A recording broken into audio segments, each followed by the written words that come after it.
chasing for all the things that please your heart, but I feel like I'm being pushed back while many things seem to fall apart. I am waiting for my breakthrough, and I won't let go till you bless my soul. And I just want to say, in the middle of the storm, I run to you. I reminisce on my before and how you brought me through. I worship you for who you are, not only what you do. In the middle of the storm, I will worship you.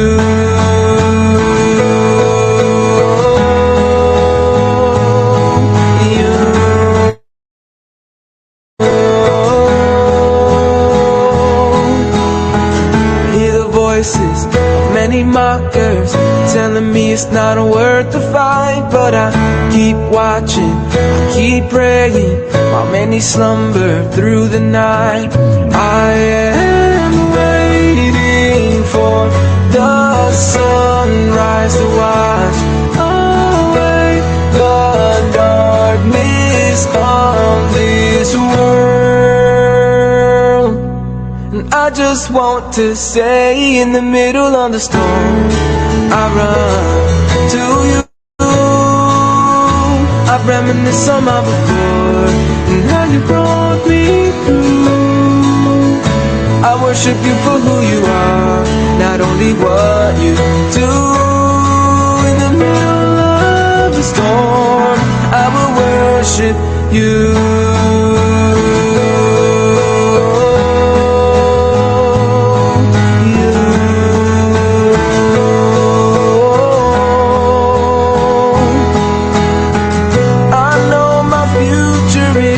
Secured in your hands, even though the fog of life is trying to blind me. But I know the house I'm building is not standing on sand. So I'll go from faith to faith, glory to glory. In the middle of the storm, I run to you. I reminisce on my before and how you brought me through. I worship you for who you are, not only what you do. In the middle of the storm, I will worship you. 'Cause in the middle of the storm, I run to you. I reminisce on my before and how you brought me through. I worship you for who you are, not only what you do.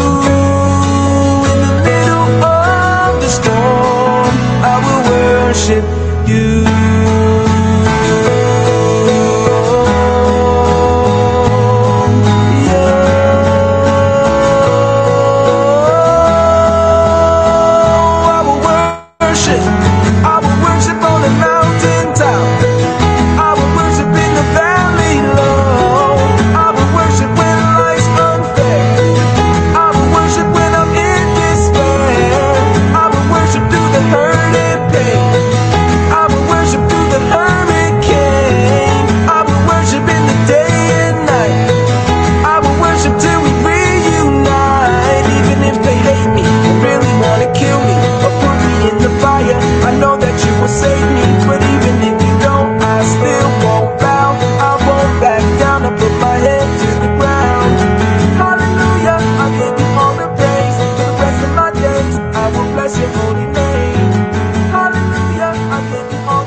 All right. Shabbat Shalom, Mishpaha. Good to see you all here. Exciting times. Getting to the calendar presentation. I love it. And really good to see you all here.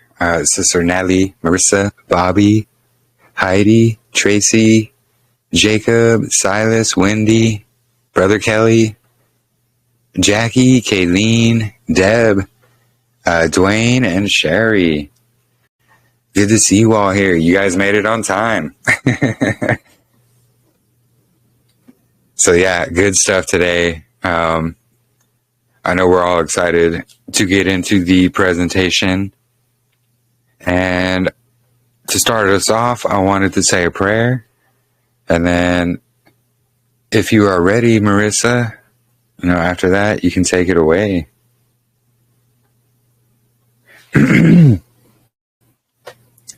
Shabbat Shalom. Good to see you, Sister Heidi.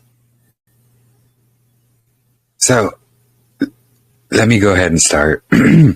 Father Abba Yahuah, we come to you in prayer to ask for your guidance, your blessings, and your Ruach to be here.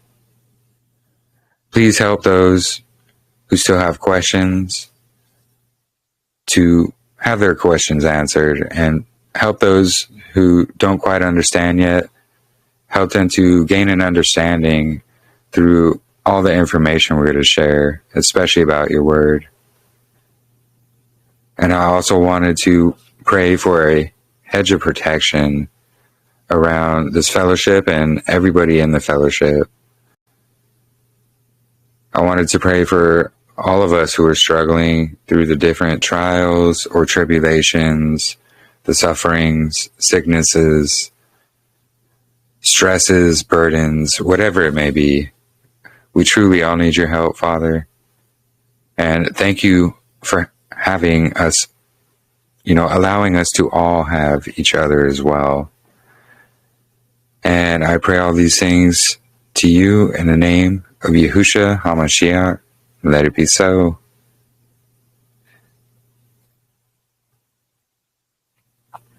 All right, so Sister Marissa, we're all excited. We love it. Shabbat Shalom. I am just getting this pulled up here for us. Let me share my screen. Can you guys hear me okay, though? Yeah, you sound good. Okay, cool.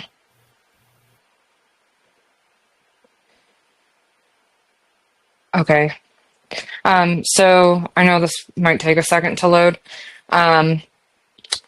So for those of you that don't know me, my name is Marissa. I have been in this walk since 2018. I became very interested in the calendar in 2020, and eventually that led me to learning about the Zadok calendar. And for a time period, I researched this to figure out the proper intercalation method for the calendar. And so in my research and collaborating with Jeremy and Natalie and Miranda and several others, and discerning what the scripture is telling us, we arrived to Yah's Luminary calendar. And so I am always a student first before I'm a teacher. However, Yah did make teaching a part of my life outside of this fellowship. And so he gave me the skills to be able to format and understanding in a way that other people could learn from. I'm really excited today to share this presentation because Sister Natalie has redone all of my slideshows and made it into a really aesthetically pleasing presentation for you guys. And I know she worked really hard on this, so I'm very excited to share. So, Yah's Timepiece is definitely a passion of mine. And so today we're going to talk about where time begins and ends, and how all three of the luminaries work like a clock face on the earth. I was thinking about this scripture the other day, from John 1, 1 through 4. In the beginning was the Word, and the Word was with Yahuah, and the Word was Yahuah. And so just that line in and of itself, we know that Yahusha was with Yah from the beginning. And then it says, and Yahusha was Yahuah. And, you know, that's interesting because how could that possibly be that they are the same when they are two different representations, where we have the Word made manifest in a physical form, and we also have the word, the written Word, but it's also called the living Word, and he's referred to as the living waters. And so back to the scripture, the same was in the beginning with Yahuah. All things were made by him, and without him was not anything made that was made. In him was life, and the life was the light of men. And this scripture came to mind because we know that there is nothing in him but light. There is no darkness in him at all. He is nothing but light. And so Yah holds the preeminence over all creation. He existed before everything that was made. And in him is life and light. So when we think about that spark of life, you know, you think about the sperm meeting the egg, and then you see this explosion of light, and that's life. And so we read in Genesis 1, verse 3, and Yahuah said, "Let there be light." So he said, he spoke that into being, into the darkness below. So Yah is in his dwelling place above the earth and always has been. And then he speaks, "Let there be light," into the darkness below. So creation begins with the spoken word of Yahuah. And so from Yah, he sends out that spoken word, but sound is the audible light. It's the other end of the spectrum. And light is visible sound.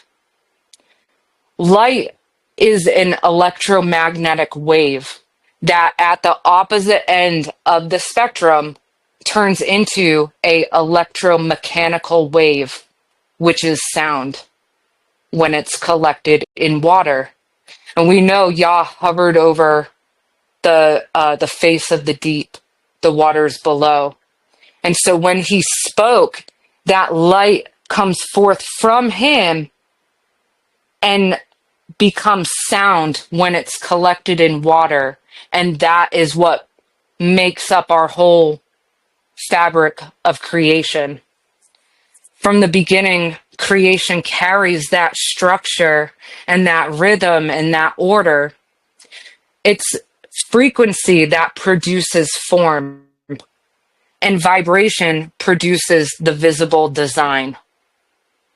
Patterns are embedded within the fabric of what is made. All of Yah's handiwork reflects an underlying order established by his word from the beginning of creation. And so, pivoting off of that, mathematics reveals another layer of structure through creation with the concept of an imaginary number. Okay, so just follow me, guys. I know it's like, oh, it's math. What does that have to do with scripture? We're talking about Yah's nature, though. And so you guys can see, let's look at this picture here on the left.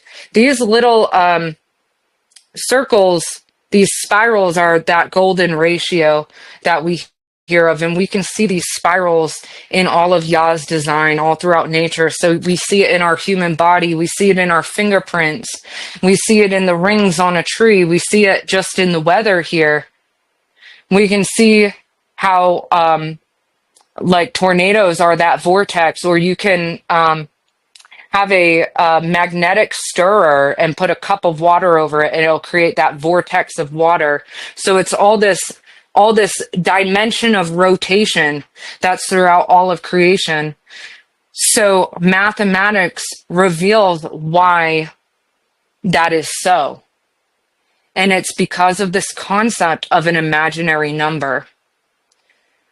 So the imaginary number is represented by the value I, which allows numbers to move beyond a straight line into a two-dimensional space known as a complex plane. So what I'm saying is if we look at this graph at that horizontal axis, that is where we will see the negative numbers, and then they go all the way to the 0, and then you'll see all the positive numbers start to the right of it. This concept of an imaginary number is that axis that goes vertically up. Okay, this is what allows numbers to move beyond a straight line into a two-dimensional space. And so you can see how with the vertical and the horizontal axis, that's how a graph is formed. And you see like the arrow on a graph go up from the center point at the bottom left where they meet, and then it'll move forward, right? We see that on graphs and all kinds of data. So in this space, patterns are able to rotate and spiral and expand outward rather than repeating directly on top of themselves. This rotational dimension allows patterns to unfold into those spirals and circular motions, similar to the designs produced by a spirograph.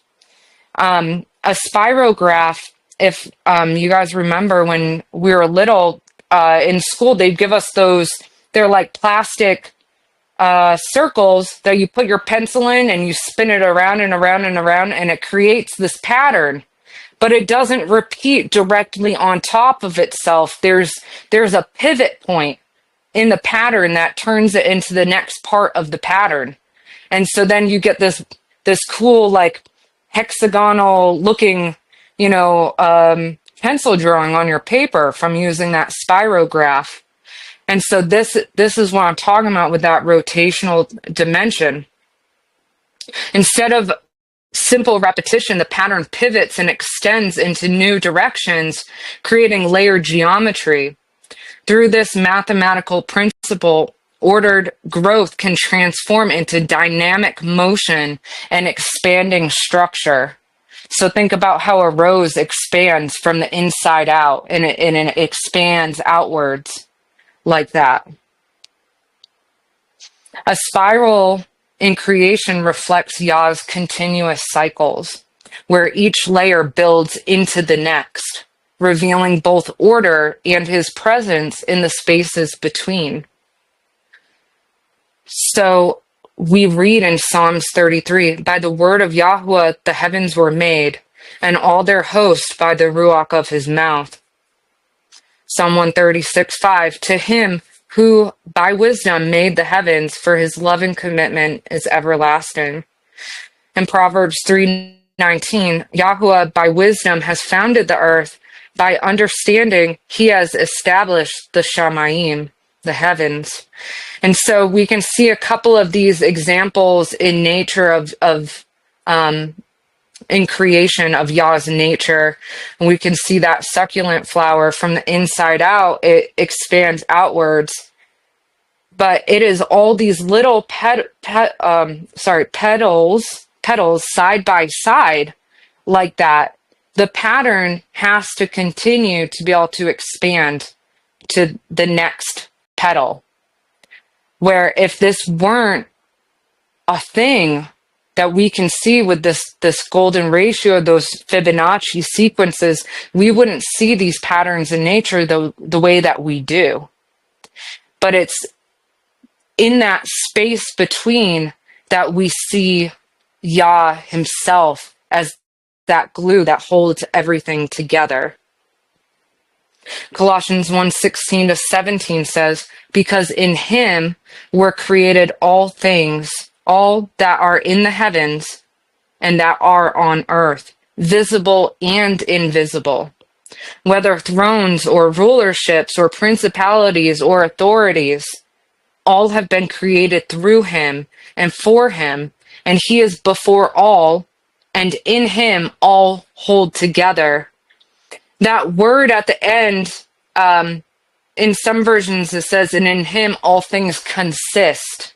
That word consist in the Hebrew is synestomai, which means to place together, to bring or band together, to set one with another, to put together by way of composition, to show, prove, establish, to unite parts into one whole. And so Yah is that glue, like if you think of that succulent flower that is between each part of that pattern, making it into its whole, into what it is. And so before I get into this slide, I want to point out this spiral picture to the left. Each of these sections on the spiral are duplicates that get larger and larger and larger, but they all look the same. And we can see those like spines of the shell. That is Yah in the space between the pattern. Okay, so these are all separate sections, but Yah is that spine in between the sections that's holding all of them together that create this larger spiral seashell. And that's how our calendar works also. We will be able to see Yah's nature, the fabric of his design, also in the luminaries and how they move, what their patterns are, what their cycles are, what their sequences are. We don't need to come up with our own ideas of how those luminaries work. They work as Yah has established them to. So we can read in Wisdom of Solomon here, "It is he who gave me true knowledge of the forces of nature, what the world is made of, how the elements behave, how the calendar is determined by the movements of the sun, the changing seasons, the constellations, and the cycles of years." Second Ezra, "Upon the fourth day you commanded that the sun should shine, and the moon give her light, and the stars should be in order, and gave them a charge to do service unto men that was to be made." So on the fourth day, the sun was commanded to be set forth on his journey, his service unto man. And he started to run his race on that day 4 of creation. He set forth on his race to be a light to man. So we read in Enoch 2 also says, "Observe all matters that take place in the Shamayim, in the heavens, how they do not change their orbits, and the lights which are in the Shamayim, how they all rise and put in order each in its season, and do not transgress against their appointed order." Oftentimes, I have heard people claim Enoch 80 when they don't understand something about how the luminaries are moving. And so they chalk it up to what Enoch 80 will say, like, oh, how in the end times the moon transgresses her order. The moon has not transgressed her order. She's still in order. And Enoch 2 is also showing us that they do not transgress their appointed order. They do not change their orbits. They will not until these heavens and earths pass away. So the sun's circuit, let's talk about Enoch 72. This is one of the major chapters when we talk about the solar cycle. It describes how the sun follows this precise path through 6 different gates, the 6 eastern and western gates, so where the sun rises and where the sun sets. Each gate corresponds to the different times of the year, controlling the rising and setting points of the sun. The text also mentions the moon and stars following in an orderly sequence, emphasizing that all celestial bodies move according to set laws. By describing the sun as filled with illuminating and heating fire and having a circumference like the heavens, the passage highlights the sun's importance as the central source of light and energy for the world.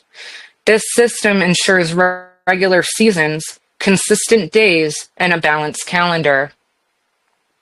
So that reminds me of, one of the very first stops when we're talking about the calendar is we think about where it says like the barley is Aviv. We have a lot of people on in the Torah movement that's on the cited moon calendar, and then they say, well, the barley has to be Aviv. It has to be ripe in Jerusalem. But what's going to make the barley ripe? It's going to be the sunlight, the amount of sunlight that the barley is getting. So it's the sun that is determining the calendar and how much light it is giving off in each area, and that's what determines the seasons. So Enoch 72:5 describes the sun's journey. It goes down from heaven, returns through the north in order to reach the east, to begin its circuit again. This day is the starting point of the sun's yearly cycle. We're going to talk about this verse 5 quite a lot, but just to add some context, verse 6 is what starts the counting of days. Day 1, day 2, all the way through 364. And Enoch lists these days 1 through 364 in chronological, sequential order. There's no breaks, there's no gaps, there's no skipping a day. It's 1, 2, 3, all the way to 364. Beginning at verse 6 and all the way down, I think it's verse 31, is where those 364 days end. And so, back to verse 5. So what is verse 5 telling us about the sun's circuit?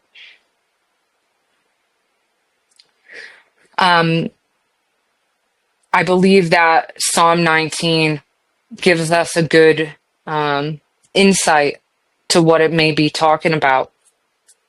I'll just read that here. The Shamayim are proclaiming the esteem of El, and the expanse, or the firmament, is declaring the work of his hand. Day to day pours forth speech, and night to night reveals knowledge. So day and night are separated. There is no speech, and there are no words. Their voice is not heard. So it's talking about the luminaries. The luminaries don't have a voice, but their existence and their circuit reveals knowledge to us. Their line has gone out through all the earth, and their words to the end of the world. In them he put up a tent for the sun, and it is like a bridegroom coming out of his room, a bridegroom coming out of his chamber in some versions, or tabernacle. We read about the tabernacle of the sun, right? It rejoices like a strong man to run the path 364 days.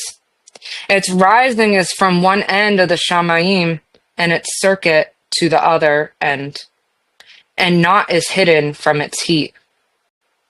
The Torah of Yahuah is perfect, bringing back the being.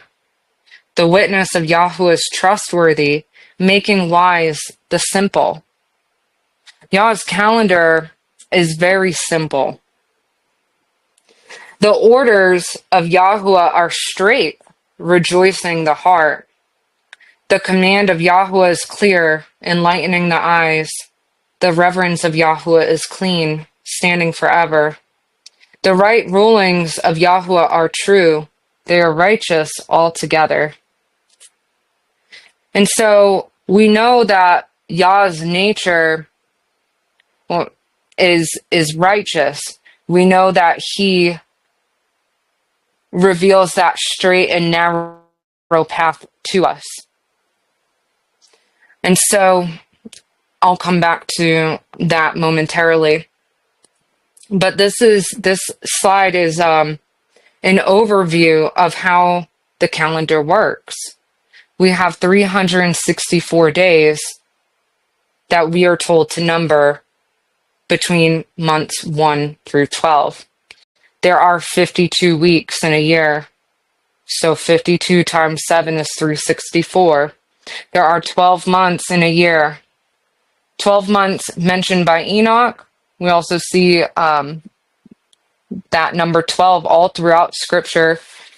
We got the 12 fruits on the tree. We have the 12 gates into New Jerusalem, the 12 tribes. There are 4 seasons of 13 weeks each, 91 days in each season. And this calendar follows the sun, stars, and moon. Outlined in Enoch, Jubilees, and the Dead Sea Scrolls. All 3 witnesses there check out. So note that the moon phases or photolight period is not the sign, but the constellation that the moon is in points to the sun and stars in the correct season. The moon has 24 stations it goes through. And so you can see, like, Natalie put them out as those little golden emblems all around, and there's 24 of them. So the moon throughout its synodic month will be in 24 different stations in the sky. So each of, say, the Mazzaroth, because there's 12, has 2 stations per sign for the moon. But the moon's running its own circuit that's separate from the sun, and the moon has a few different aspects to it that we'll get into later in the presentation. But I just wanted to describe what we're looking at on the visual here.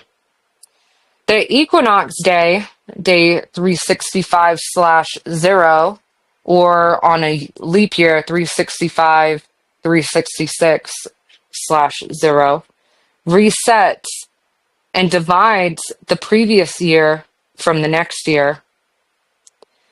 So on the equinox day, the sun is neither in gate 3 or gate 4.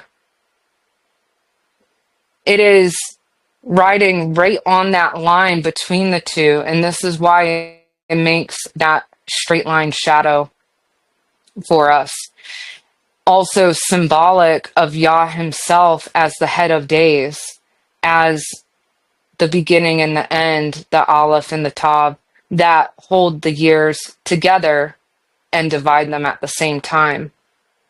We have to think back about Yah's nature and him being that space between in those spirals.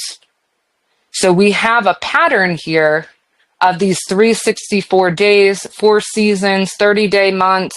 The last month of each season is 31 days.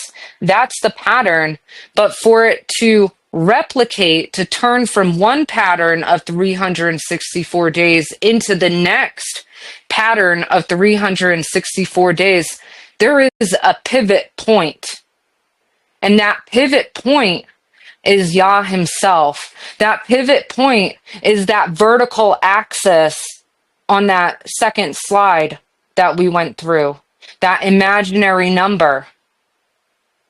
Yah himself is that stenistomai, that glue that holds it all together. By him, all things consist. So this proves that Yah is the first and the last, the beginning and the end, the Aleph and the Tav, the Alpha and Omega. This is the calendar that was kept by the Zadok priesthood. In Ezekiel 44, we read about the Zadok priests. They shall teach my people the difference between the Kodesh and the profane, and cause them to discern between the unclean and the clean.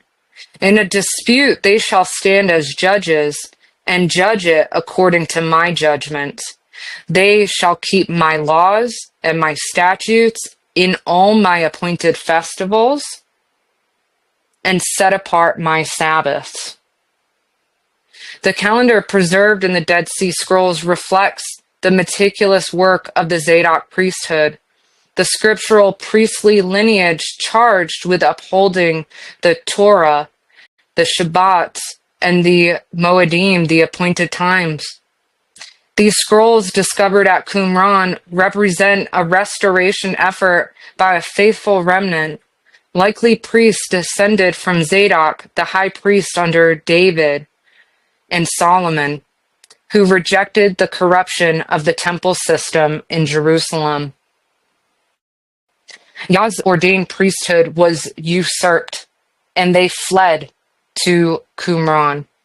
And that's where those Dead Sea Scrolls were found, because the powers that be at the time wanted control over everything, especially the calendar. The Pharisees took the information about the moon and all of that from Babylon.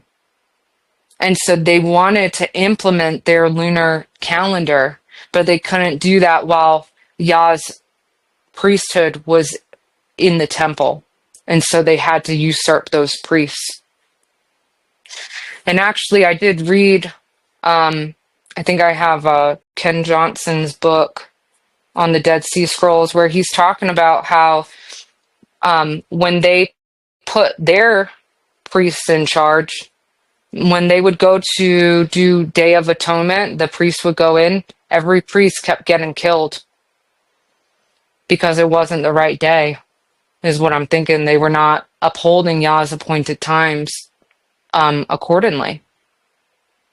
And so they stopped doing that.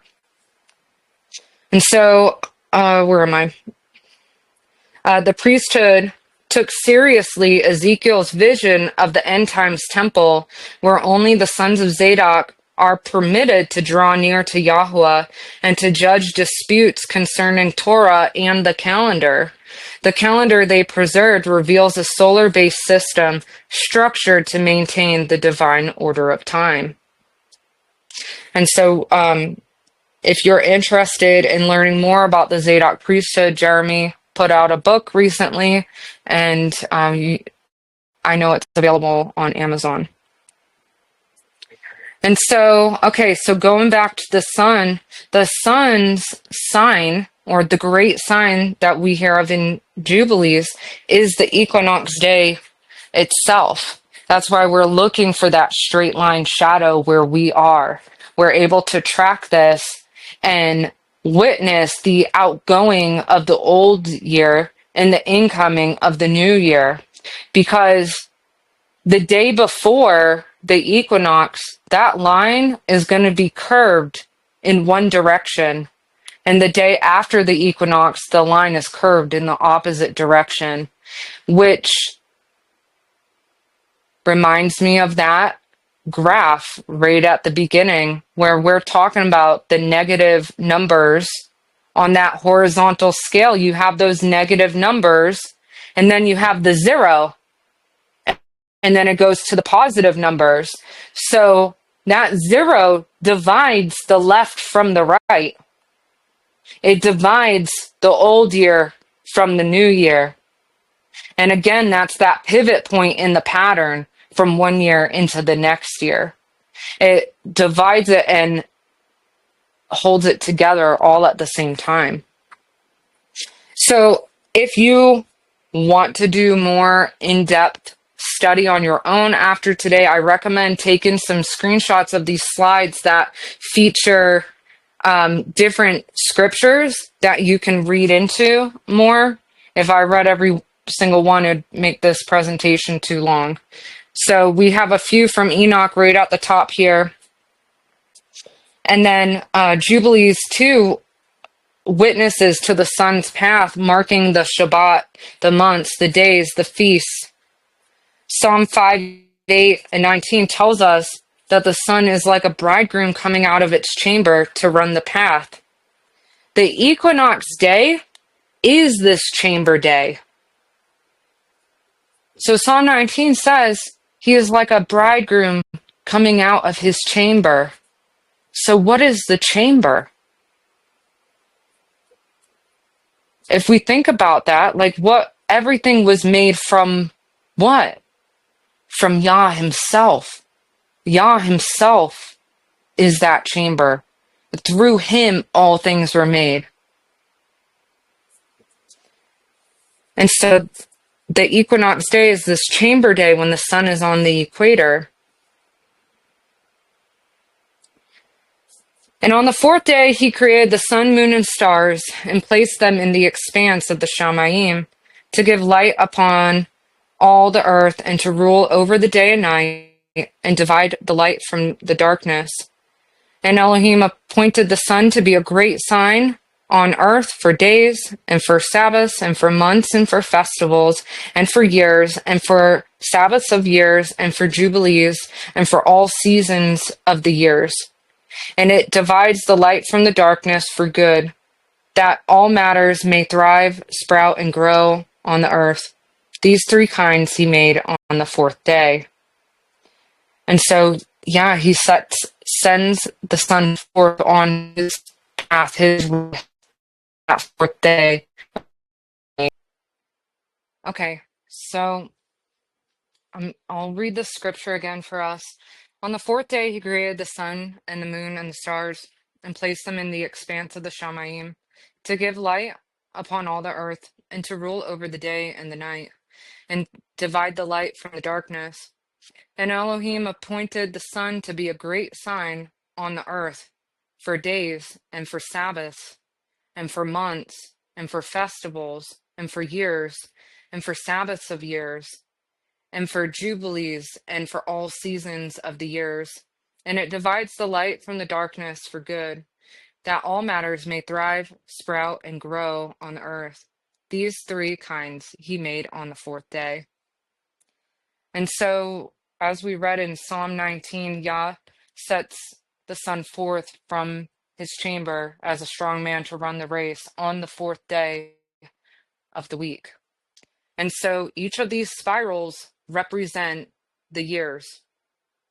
And so on the first black spiral, we can see the counting of days that began on the fourth day of the week. We have the little one underneath it because that's the days of the year. And it goes all the way around and it creates one spiral, one complete spiral. But in order for it to move into the next spiral, there has to be that pivot point or that space in between from one spiral to the next. And so that is Yah. That is the great sign itself that the sun gives us on the equinox day. And so the Hebrew for sign is it uses the aleph and the tav, and then in the middle is this vav, and the vav means to bind and to hold together. And so we're going to see this depicted somewhere else too in scripture as we move through, where that binder is in between the beginning and the end. And so we can see the ending of 1 year on day 3 of the week, day 364. And then we have that great sign the next day that we're able to witness and to know Yah is establishing his year to begin the next day. That's how they knew when to set up the Exodus tabernacle on the first day of the first month. They would observe this sign and say, okay, tomorrow is the head of the month. This also is reflected in that first Samuel 20, where they're saying tomorrow's the head of the month and you're supposed to dine with the king. Jonathan saying that to David. And so how would they know that? I know like previous, so there's a couple understandings that's similar to ours where some people think that the great sign is going to be on the fourth day of the week. I'm sorry, and as the first day of the year. But how can that be when you get to that day? There are leap years. This sign has to be observable, and that first day of the first month is a feast. It's one of the Noah days found in Jubilees. So if you're out there tracking this straight line shadow, which takes quite an amount of work because you have to be persistent every 20 minutes or so marking this board, you're not feasting at the same time. And then if that line curves at the end of the day, oh, today wasn't supposed to be the feast, redo tomorrow. If you think about it in, I mean, just with, like more common sense about it, like in actuality about it, the reality of the situation, this is something that has to be called and determined. So we see this great sign, and the next day starts the year. This great sign ties into all these different things that we've been discussing. And so Yah himself is that great sign. He straight is the way, narrows the path. So he's that binder between the years. So these are a few different the pictograph Hebrew, the Paleo Hebrew, all these Aleph and Tav symbols of this. So the 364th day and the straight line shadow, Yah is the head of days. Isaiah 44, thus says Yahuah, the king and redeemer of Yasharel. Yahuah Sabaoth, I am the first and I am the last, and there is no Elohim but me. And then Revelation 22, I am the Aleph and the Tav, the Alpha and Omega, the beginning and the end, the first and the last. So he's telling us right there. That is how Yah himself is day 365/0. It's in between numbers 1 through 364. And we see that again where we're taught where in First Kings they're talking about the pillars on the porch of the temple. And it says in 1 Kings 7, and he set up the pillars in the porch of the temple. And he set up the right pillar and called the name thereof Jachin. And he set up the left pillar and called the name thereof Boaz. They represent the ending, the fleeting of the old year, and the start or establishing of the new, revealing Yah's steadfast nature. So let's look at this picture here. So on the left, we can see Boaz, and Boaz means fleetness, so or outgoing. That day 364, it's the outgoing of the old year. And then on the right, we have Jachin, which means he shall establish. That's the beginning or the incoming of the new year. And in the middle is this abode of glory. The day in between, which is the equinox, marks the inner sanctuary, the chamber, the throne room, the Kodesh place, the Holy of Holies, the dwelling of the Ancient of Days in the midst of his house. We can see that reflected in the Exodus tabernacle too, heaven's blueprint on the earth. I had the joy of talking to Andy Hoy from Project 314. He has some excellent research on the Exodus tabernacle. He actually has these tabernacle models on his website available for purchase that you could build. So the Exodus tabernacle was built according to the pattern shown to Moses in Exodus 25. Some believe it may have been round in shape, reflecting ancient sacred designs and the heavenly tabernacle. Its layout showed order and balance, reminding Yasharel that Yahuah positioned times and seasons in place. The tabernacle stood as the place where the heavens and the earth met, and where his presence chose to dwell among his people. And so when we talk about that inner chamber or the inner sanctuary, it's in the midst of the tabernacle. It's right in the middle there. We can see the white veil that's in the center there. And I know in like my previous understanding, it was thought that the sun would shine into the Holy of Holies on the equinox day.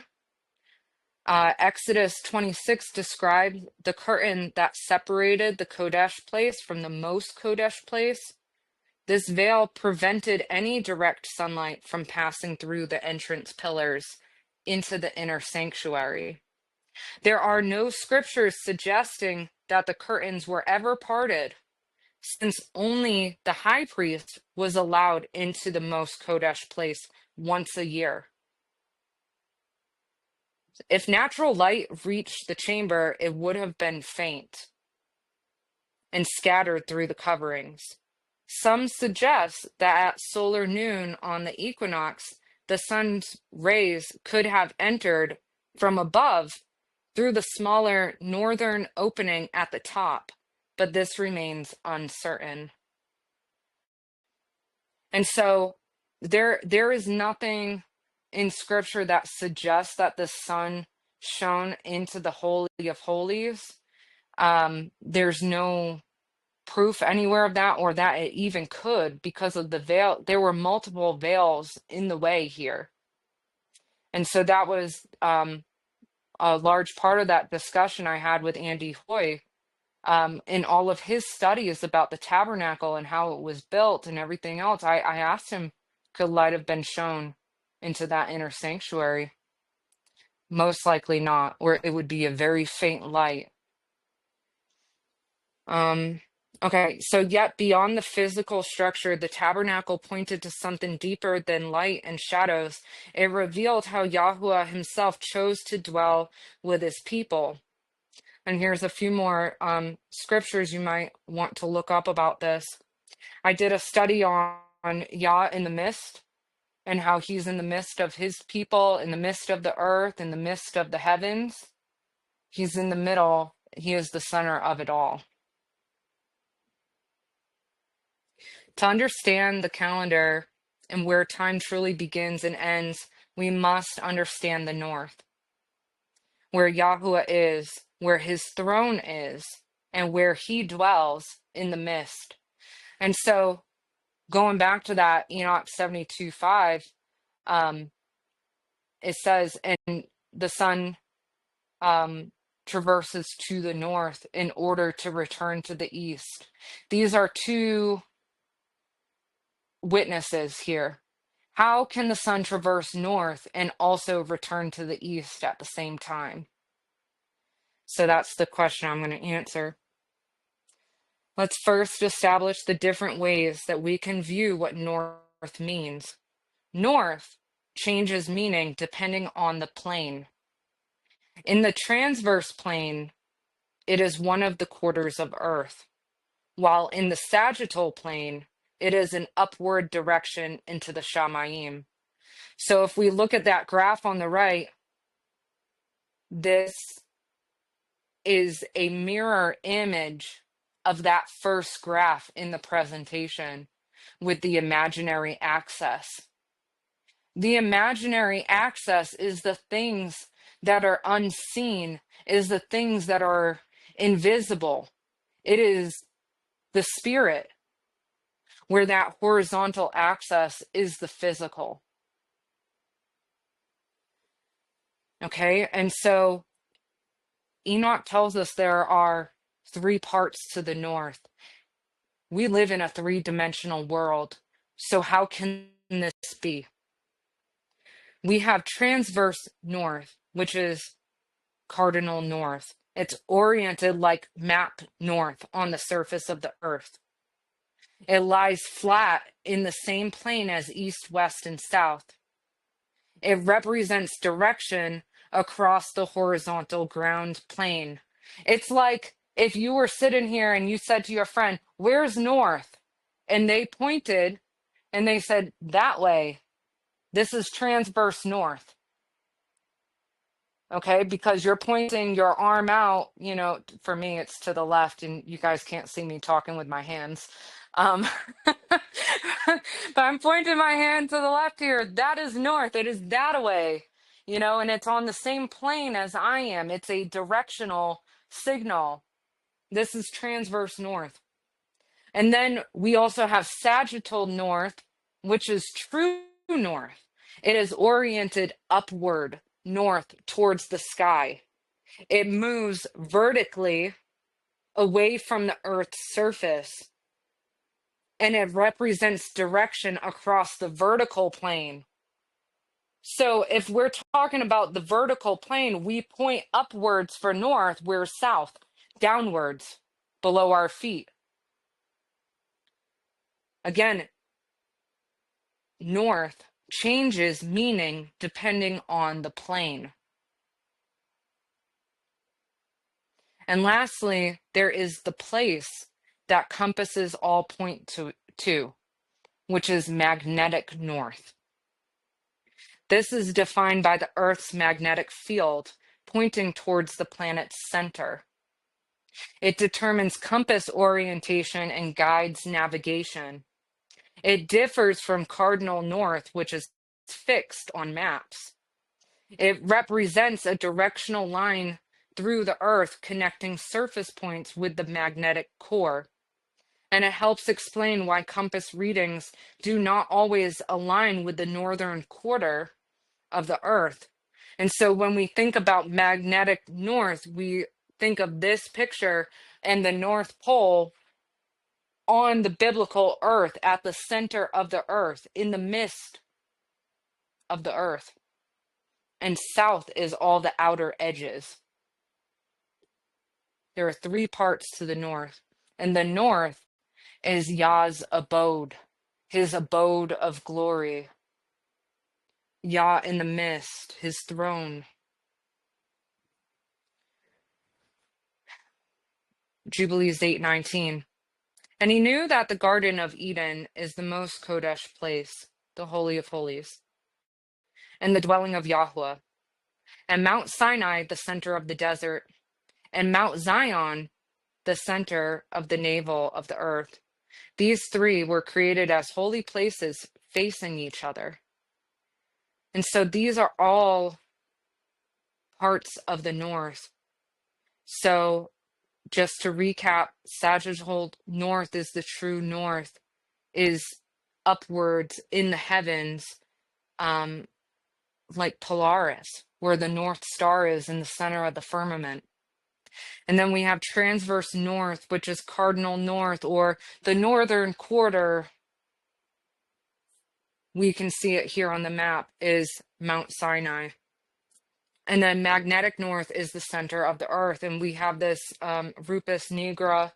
If you guys ever heard of that, black rock is the magnetic core that we can see on all these old maps. I'm sorry, I just had to retract that northern quarter statement.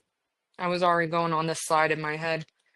So the north at the center of the earth, divided into 4 parts. There are 6 gates for the luminaries to move through, and north is where Yah's throne and Mount Zion are founded. Natalie made this awesome picture showing the quarters of the earth. I know that this is a hard concept to grasp and understand, and oftentimes people will read that Enoch 75 and think that it's just talking about the northern quarter, because think about it. If our sun circles around the biblical earth, is rotating, hovering above us, it goes from the east quarter to the southern quarter to the western quarter to the northern quarter, back to the east quarter. And so they'll read Enoch 72:5 as if it's describing this movement, but this is the only place in Enoch 72 that it mentions any north. That's not the north it's talking about, though. It's talking about the north, the northern part or northern half of the sun's cycle. And so we'll get to that in the next slide. Psalm 125 says, "They that trust in Yahuah shall be as Mount Zion, which cannot be removed, but abides forever. As the mountains are round about Jerusalem, so Yahuah is round about his people from henceforth, even forever." At the North Pole, as we know it, the sun behaves very differently from what we experience at lower latitudes, moving in a circular path along the horizon rather than rising in the east and setting in the west, as we are accustomed to. So before I continue on here, notice the analemma in that right picture. If you've never seen this before, this is a solar analemma. And so this is a like a layered picture taking over the course of the year and the different position of the sun in the sky throughout the year at the same time. And so the sun makes this path where it has this southernmost point or altitude, height, think vertical height, altitude, and then it has its northernmost point, its highest point of altitude in its cycle. So the sun is not only circling, like rotating above the circle of the earth, it's also moving upwards and downwards and inwards and outwards at the same time. When it is all the way down and it is low in altitude, it is traversing outwards towards those outer rings, the outer edge of the earth. Okay, and that is why in Australia, for example, it is summertime when it is winter for us, because she's in the south. And so that's where the sun is. And so that's also why the sun's analemma is wide at the bottom there, because that's when the sun's traversing its outermost ring or gate, and it's the lowest in the sky. And as it shifts inward, it's also rising in elevation or altitude. It reminds me of that children's toy with the rings that they put on that big ring and then the next biggest ring, and it goes up, and it's always, in those colors of the rainbow too, right? But it's like that. That's how the sun's moving above the face of the earth in this spiral upwards and then a spiral downwards, and it gets wider as it's moving downwards. So for 6 months, the sun remains entirely below the horizon. So in the north, like at the North Pole, the sun rotates around and around. Okay. And this was amazing when me and Natalie figured out that it moves differently. My question that led to this was, well, what is the equinox in the north? If the north is his abode, well, if the north is where Mount Zion is, the center of the earth, what is happening on the equinox day there? And so we looked. And so that is the first day that the sun is over the horizon once again. So for half of the year, the sun is below the horizon as viewed from the north. They will not see the orb of the sun for 6 months out of the year. The amount of light that they receive, even like that refracted light, even though they don't see the orb of the sun, does change during those 6 months as it gets lower, or further away, lower in altitude and further away by the gates. Okay, but then for 6 months of the year, it is above the horizon. So it is divided between the northern half of the analemma, the top half, and the southern half of the analemma, the bottom half. Okay, so for 6 months, the sun remains entirely below the horizon, while for the following 6 months, it stays completely above it. At first glance, this seems impossible, since the horizon meets our eyes at a seemingly level plane, even when viewed from the altitude of an airplane. If you've ever been in an airplane, you can see that horizon line and you can see the sun suspended in the sky, and it still meets you at eye level. So how is this possible that the sun disappears? The orb is gone for 6 months out of the year in the north. So yet at the north, Mount Zion stretches to the heavens, towering far above the sun's path.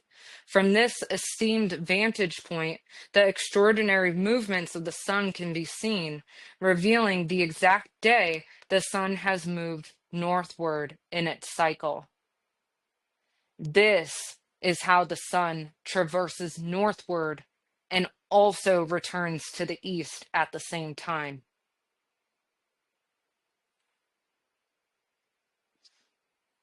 The Rubris nigra, Latin for black rock, is described in early maps and legends as a massive magnetic rock located at the North Pole.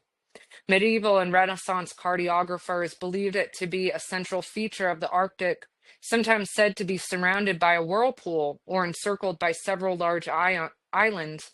Its magnetic properties were thought to influence the compass, explaining the orientation of navigational instruments. And so please take a screenshot of this slide, because there's a lot of scriptures, a lot of verse references that go into talking about the north.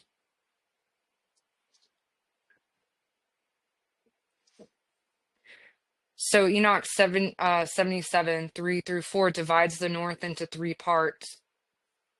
And the fourth quarter, named the north, is divided into 3 parts. The first of them is for the dwelling of men, and the second contains seas of water, and the abysses and forests and rivers, and darkness and clouds. And the third part contains the garden of righteousness. I saw 7 high mountains, higher than all the mountains which are on the earth, and thence comes forth hoarfrost, and days, seasons, and years pass away. The north is where days, seasons, and years pass away, marking it as the ending point of time cycles. Together with Enoch 72:5, these passages show the north as the pivot of creation's cycles, where time both begins and ends. The sun traverses north in order to return to the east, to the beginning of its circuit. And here in Enoch 77, cycles also conclude, emphasizing the ordered, intentional nature of creation. So before we read this slide, Enoch 72:5 says the sun traverses northward in order to return to the east and shines in the face of the heaven. The face of the heaven is the center, is in the midst of the heaven. That is on the equinox day, it is directly overhead. It is directly above us. It's directly vertical. It's not on an angle. The next day and the day before it, the sun is at a slight angle, which is what makes it curved. And so you can see just there how this is that pivot point in the cycle. It's where the year ends and then also begins again. So going into the slide, more significantly, Yahuah's holy place in the north positioned in the midst of Yasharel, is a location where the passing away of days, seasons, and years can be a critical celestial sign that becomes especially significant on the 364th day of the solar year, highlighting the precise moment of transition within the cycle of time. A solar analemma is the figure 8 shaped path traced by the sun in the sky when observed from a fixed location at the same time each day over a year.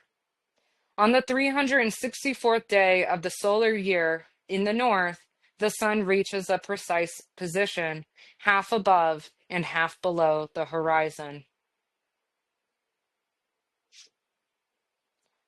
So that's that middle picture there. On day 364 in the north, they're witnessing half of the orb of the sun traversing the horizon in a circle throughout the day.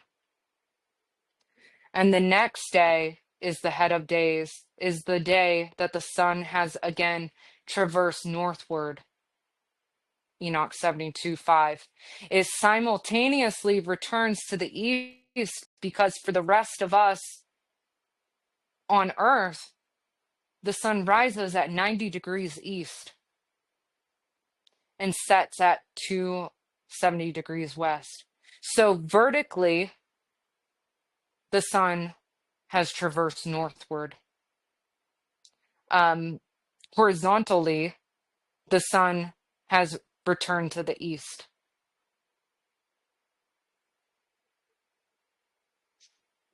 The very next day, the sun, now completely above the horizon line, traverses northward, marking the fleetness of the old year and the establishment of the new year.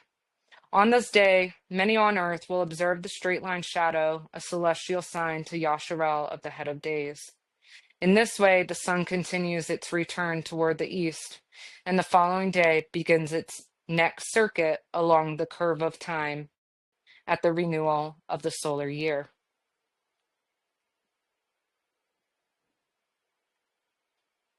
So the sun makes one full circuit across the sky every 24 hours, which is what creates a single solar day. Before I get into that, I do want to read these verses. James 1:17, every good gift and every perfect gift is from above, coming down from the Father of lights, with whom there is no change nor shadow of turning. That's huge, because that shadow of turning is that curved shadow on day 364 and on day 1. But Yah is the Father of lights, and in whom there's no shadow of turning. That is that straight line shadow. Deuteronomy 11, a land which Yahuah your Elohim looks after. The eyes of Yahuah your Elohim are always on it, from the beginning of the year to the latter end of the year. So the sun makes one full circuit across the sky every 24 hours, creating a single solar day. However, the Gregorian date at any moment depends on where a person is located along that circuit. Understanding this makes it entirely possible for Yahuwah's people to worship him on the Shabbats and feasts, united at the same moment within the same solar day. What I mean by that is today, I don't remember the date. I think it's like the 9th, maybe. Yeah, it's the 9th. Today's the 9th.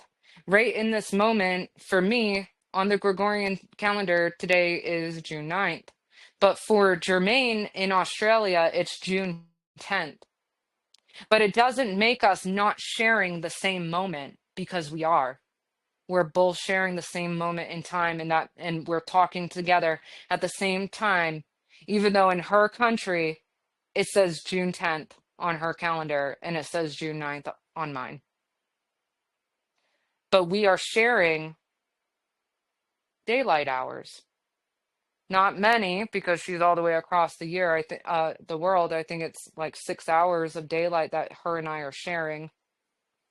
But we do share hours of daylight. And so if we can understand this, it makes it possible for all of Yah's people to worship him on Shabbats and feasts, united at the same moment within the same solar day. Here's how the sun circuit translates to the time zone map. Okay, I went through every time zone on this map to find when the equinox occurs in each of these locations.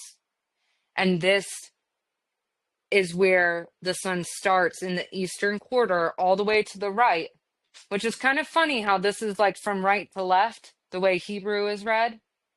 Okay, so all the way to the right is that eastern quarter, and then it goes to a southern quarter, to the western quarter, to the northern quarter. Okay, so the sun circuit will end on the 31st day of the 12th month in the third gate, which is day 364 of the year, ending with equal day and night. So I had this question recently, and I didn't write it in these slides, but I do want to address that. Brother Angel asked a question about the end of Enoch 72. I think it's verse 31, where it's talking about the day and night being equal. As you read through this whole chapter, it will talk about the sun being in a certain portal for X amount of days. Okay, and so when you get to the end of that chapter, it's saying the sun's in the third portal for 31 days. And then on that day, which is the next day, on that day, the sun's amount of light changes. Okay, so for every month, it's going to be listed like this.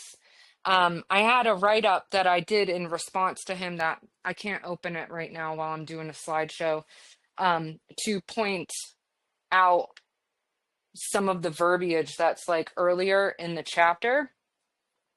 But when you really dissect the way that it's written, all of those verses where it goes on that day, it's talking about the first day of each month or the next day after the last day of that month.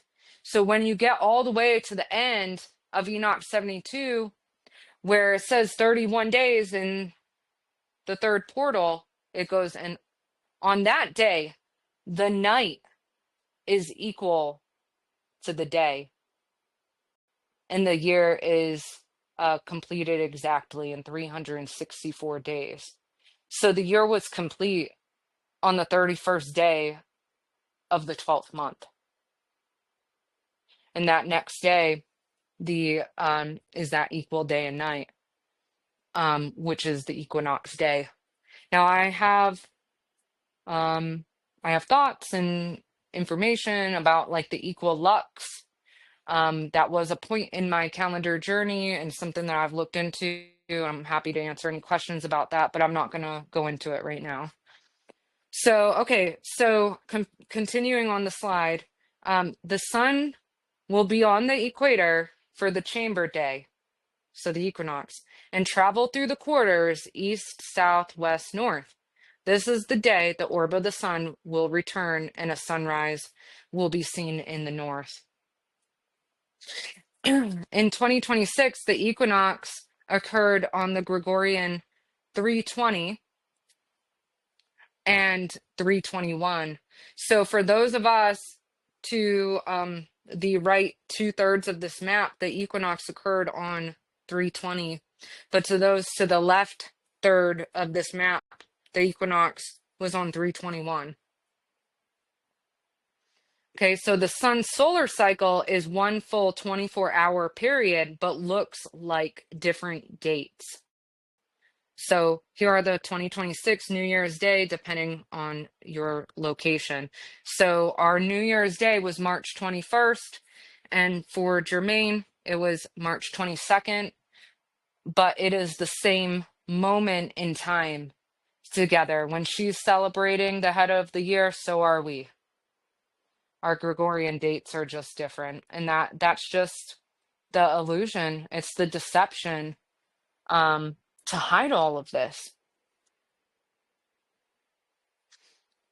Okay, so a big question has been about the leap year. How do we know about the leap year?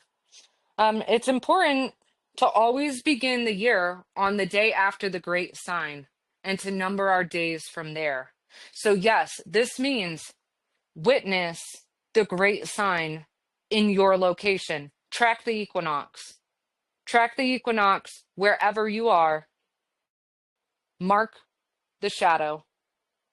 And when you visually see that straight line shadow on your board, your year begins the next day, no matter where you are.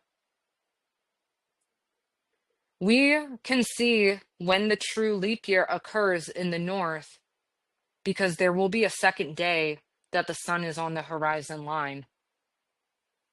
These years will not align with the leap years on the Gregorian calendar.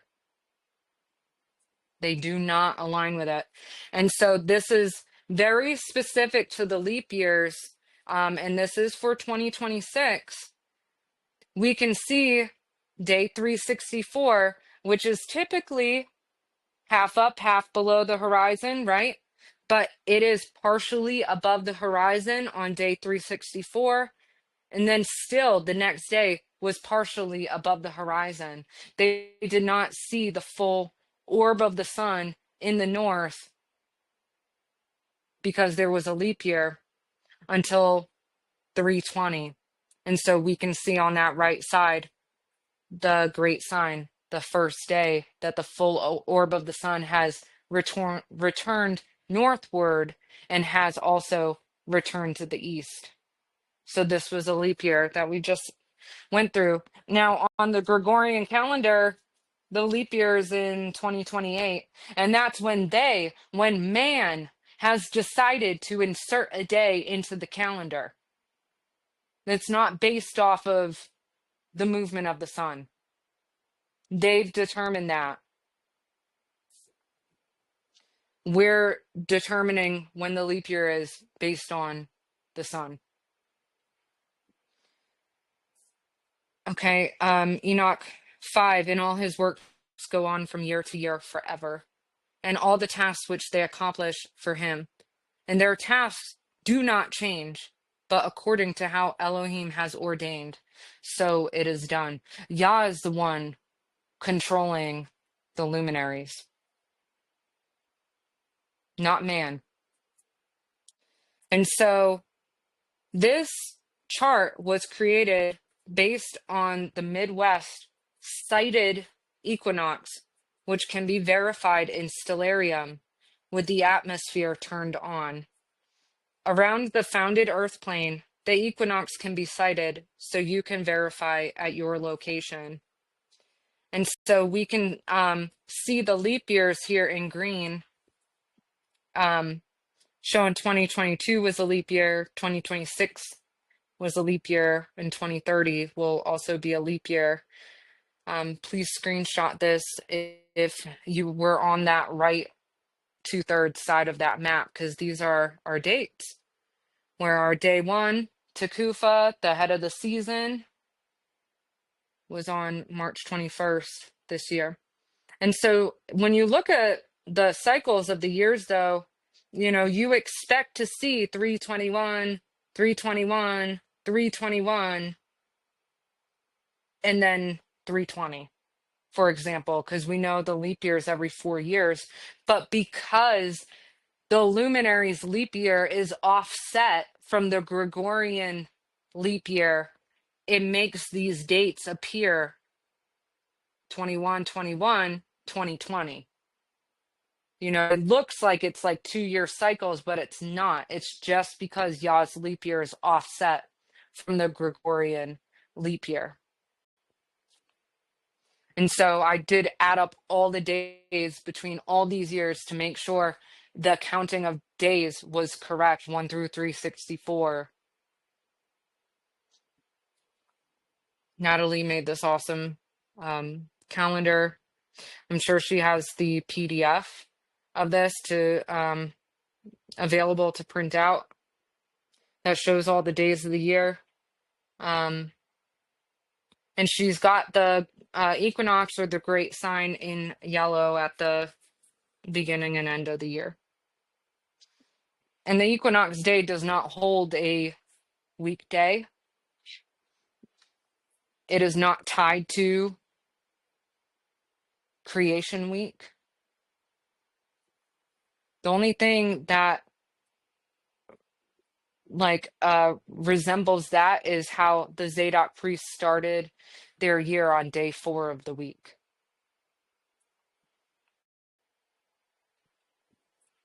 Okay, so getting into the moon's role. This is like a summary slide, and then we'll talk some more about this. But the moon travels through 24 stations during the solar year. The moon makes 10 complete revolutions through the Mazzaroth in 3 seasons' time. Okay, so the moon is in a different spot in the sky, and it will go through that cycle 10 times in 3 seasons' time. So the moon is giving us a witness to where we are throughout the year. The head of days will witness to the winter intercalary day. And I'm going to show you guys this. So in the next slides. But where the moon is in the sky, which station it's on, if you will, which Mazzaroth the moon is in front of, if you will be the same on the head of days as it is on the winter intercalary day each year. Now, every year it will be a different spot, but they will witness to each other within the same calendar year. And likewise, the summer intercalary day will witness to the spring intercalary day. Okay, so that means that summer intercalary day is the 31st day of the 6th month, I believe. Yeah. No, spring, summer. I'm sorry, guys. I'm like ping pong in my head. The summer intercalary day for us is June 19th right now. And so that will witness to the 364th day of the year. It will be the same. It will be in the same station. And I'll show you guys that. So the full moon witnesses also to the current solar month by showing up in the Mazzaroth sign directly opposite of the sun. So say the sun is in the first month, the moon, the first month being Aries, I believe, in the Mazzaroth, the moon will be completely opposite of that in the 7th constellation, which I think that is Virgo. So the full moon will be opposite, and that's because we read in Enoch how the sun gives its light to the moon. So when they are directly across from each other, that moon is getting its full amount of light. It's a direct line from the moon to the sun then. So the moon does not determine the year the way the sun does, yet she plays a vital role as a witness to the appointed times. She is said to govern the night and to mark the fixed times with consistency and precision. Her movement is appointed and established in the heavens, and she is described as distinguished and valuable among the luminaries. These are all, and I have in here all the Strongs that describes the moon's role, and that's what all this is. Through her ordered path, the moon testifies to the passing of the year, confirming what the sun has set in motion. She does not appoint the year, but she records it, acting as a visible sign of Yahuah's timing. There are 3 different roles that the moon has, which are the photoperiod, the gate motion, and the stations of the moon. These are 3 different cycles, if you will, or circuits that the moon has within it. The moon, so the photoperiod, the moon's changing phases create a rhythm of light and darkness, influencing biological cycles and providing a visible witness to the passage of days and nights. The lunar photoperiod month averages 29.5 days, outlined in Enoch, saying that in certain months she will be 28, 29, or 30 days. Compared to the solar months, this creates a difference of 10 days per year. Okay, because in Enoch, he's going to talk about the moon will be 10 days behind or the moon will be 6 days behind. And it's like, well, which one is it? It's because Enoch's talking about the different aspects of the moon here. The moon's photo period is 10 days behind per year. So that means, like, for example, say the full moon fell on day 1 of this year. Well, that full moon will show up 10 days before the first day of the following year. It falls 10 days behind the photo periods, which are the phases of the moon. And people get so enthralled by these phases and the moon's light and everything like that. This is only one aspect of the moon. The moon also has a gate motion to it. The moon moves through appointed gates in the sky, like the sun does, marking an ordered path and testifying to the progression of time within each cycle. And then there's also the stations of the moon, where the moon travels through 24 fixed stations, dividing its path into defined zones that allow the counting of days, alignment with the solar year, and confirmation of seasonal structure. In Enoch chapter 72 to 75, the moon is said to rise and set through a series of 12 gates.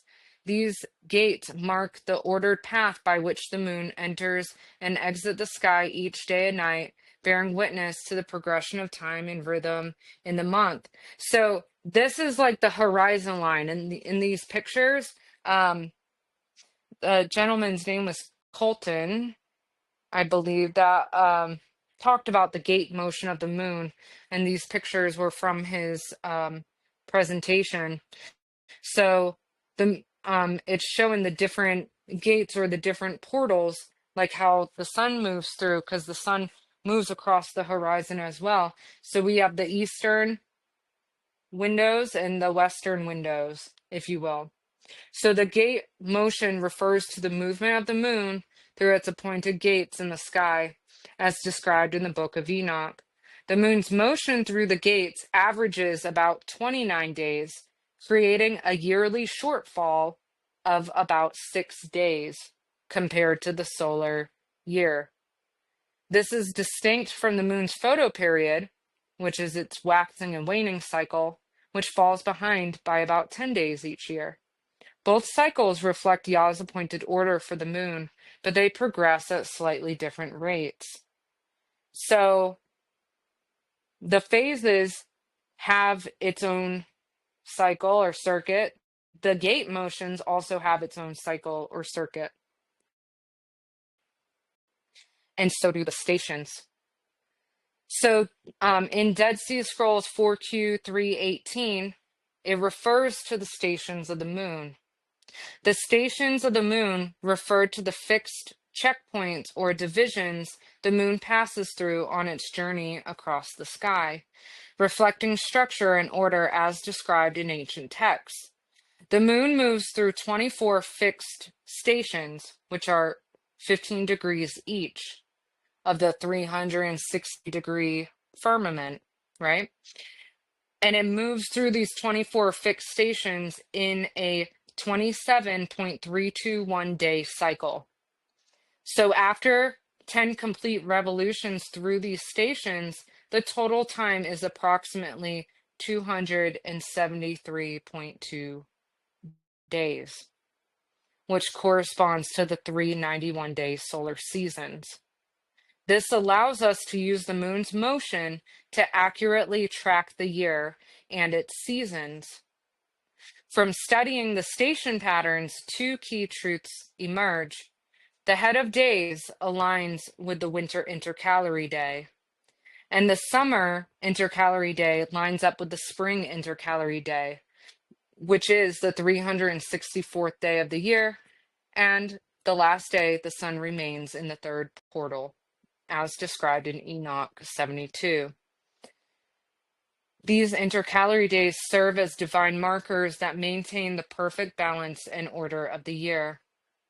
So if we look to the left at this picture, you'll see I have the head of days was March 20th, 2023. So that was the equinox. The moon was in front of Aquarius in station 24. That is mirrored on the winter intercalary day, which is day number 273 of the calendar. The moon will again be in front of Aquarius in station 24. So that same year, again, for the second truth found on day 91, the summer intercalary day, the moon was in front of Gemini, station number 8. And then on day 364, the spring intercalary day, the moon was again in front of Gemini, station number 8. So each year, the cycle renews, okay, because that spiral has turned into the next in the sun's pattern. So these like the stations will be different each year, but they will attest to one another within the same calendar year. So if you look at now the second grouping on that chart on the left, we have 2024. You can see the head of days match up again with day 273. You can see day 91 match up again with day 364. By following the moon's stations and observing the intercalary days, we can see how the moon functions as a second witness to the year and its seasons, independent of the photoperiods of the lunar months. Its consistent movement confirms the order of the days and the progression of the seasons. The moon stands in its appointed stations, bearing testimony to the rhythm of Yahuah's timepiece, showing that even though it does not rule the year, it faithfully reflects the structure and timing of the solar year and the sequence of the seasons. The moon passes through 24 fixed stations on its journey across the sky, dividing its path into equal segments of 15 degrees each. These stations are appointed by Yahuah to provide structure and rhythm to the moon's motion. As the moon moves from one station to the next, it bears witness to the orderly progression of time, showing the cycles of days and nights within each lunar month. Observing the moon's stations allows us to see a consistent pattern in the heavens, reflecting the established order of the year. And so I like to refer to the stations of the moon as being the mile marker in the year. Okay, where the sun is the road. So when we're driving on the highway, we don't know where that road started, where it ends. We don't know where we're at on that road. But if we look at that mile marker, we're going to know. We're going to have that second witness. Okay, this we're at mile marker 328 here, and then further up we'll be at mile marker 329, and that's like marking how far the road has traveled. Like the moon marking how far the sun has traveled. And it'll do that in 3 seasons' time. We're able to see that witness. Enoch 74, and the year is just with their stations and the stations of the sun. rising through their portals, through which they rise and set 30 days. So there are not only stations for the sun, but there are stations for the moon as well. And this is how they work together.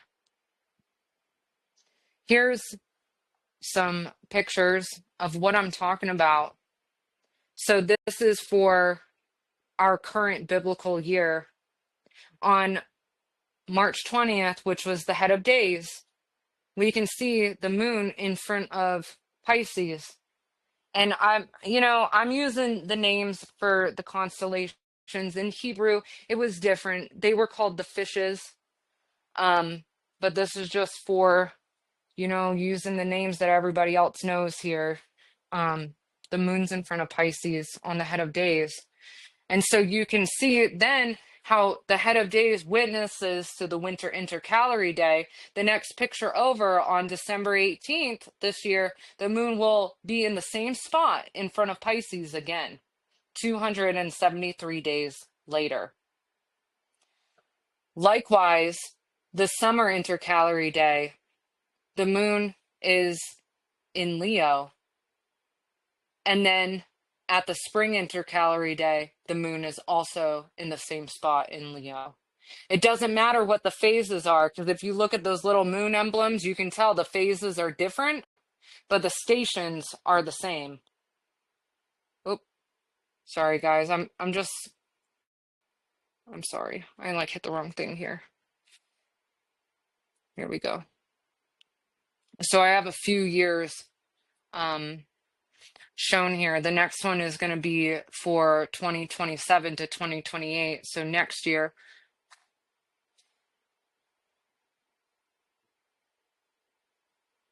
Sorry, I had to back out and come back in, and it takes a minute to load.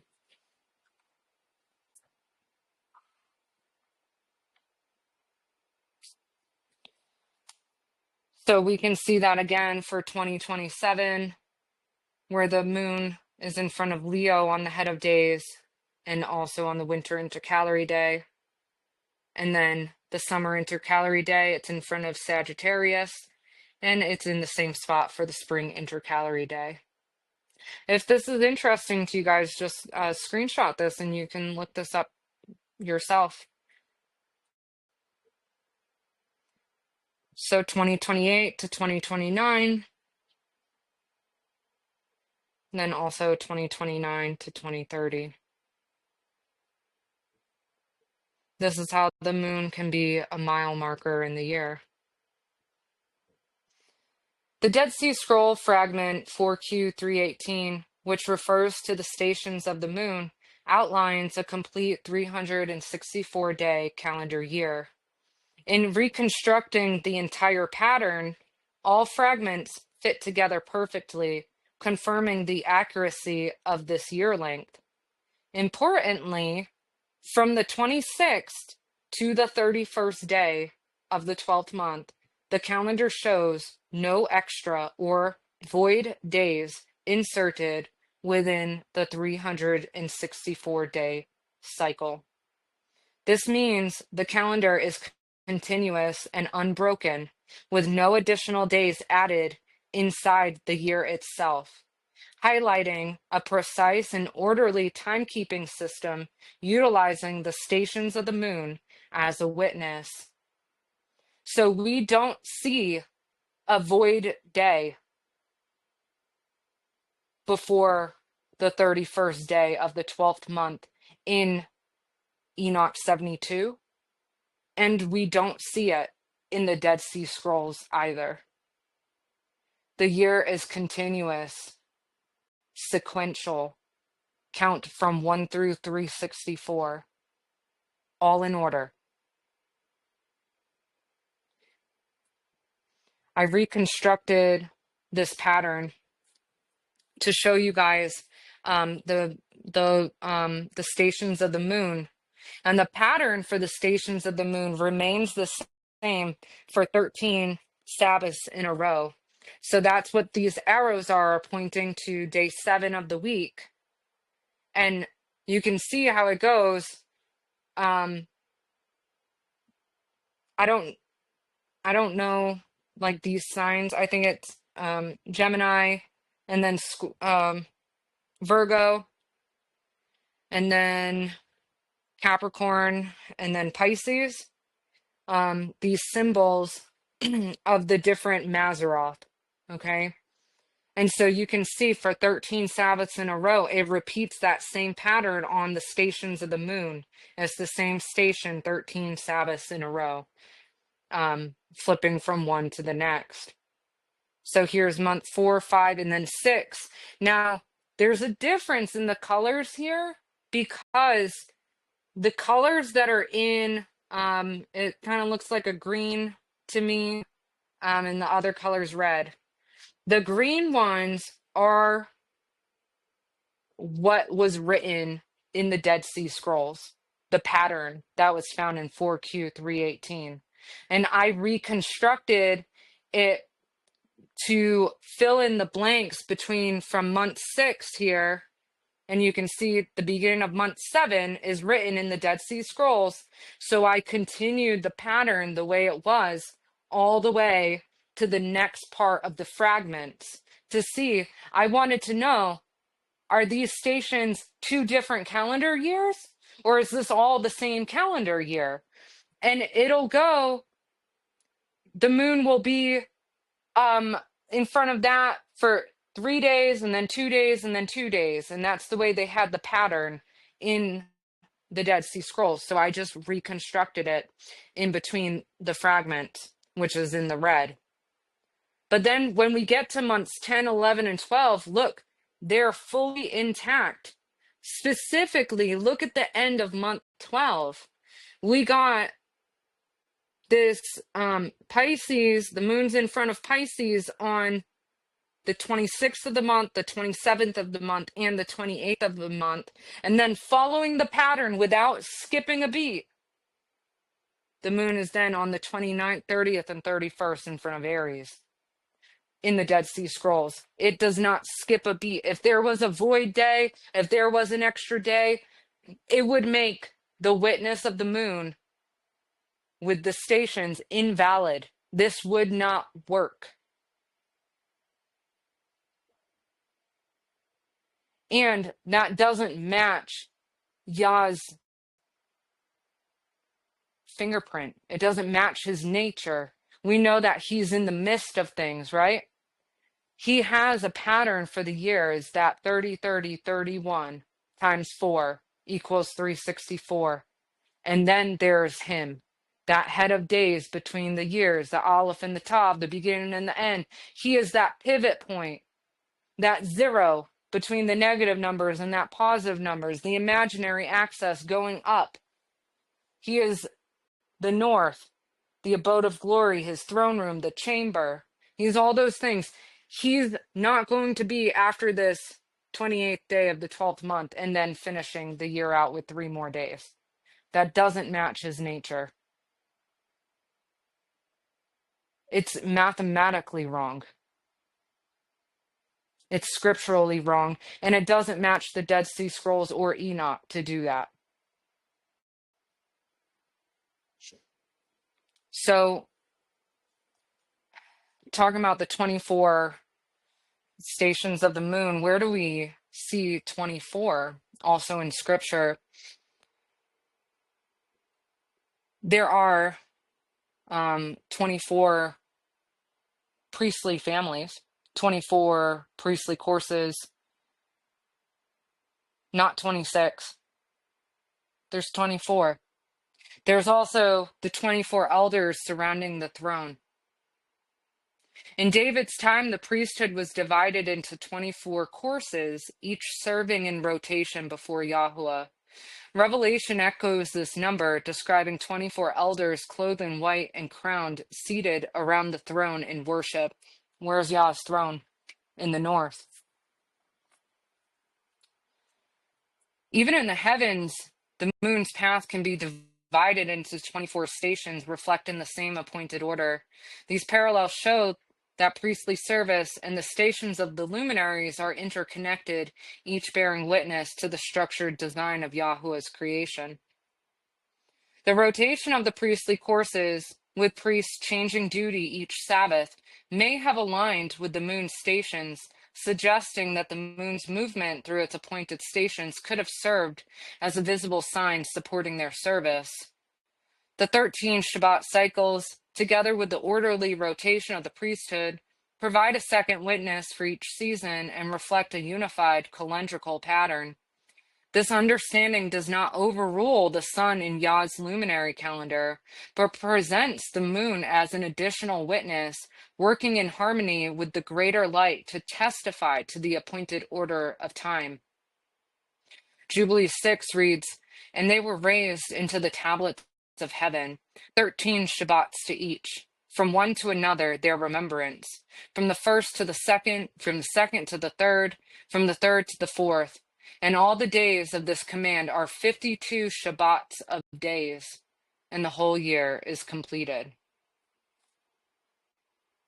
There's a few scriptures at the bottom if you want to screenshot this to do some deeper dive into this study.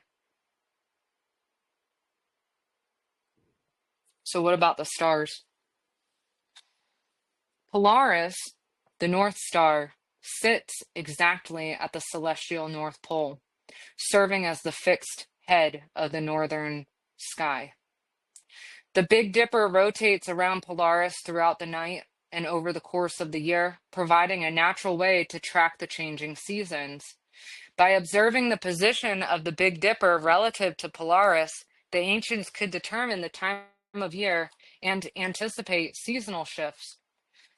Just as the Tekufa marks the head of each 91-day season, the steady rotation of the stars around Polaris reveals the ordered pattern of time in the sky, showing how the movements of the heavens reflect the rhythm and structure of the year. The Big Dipper never sets in the northern hemisphere, circling Polaris year-round like a celestial compass in the night sky.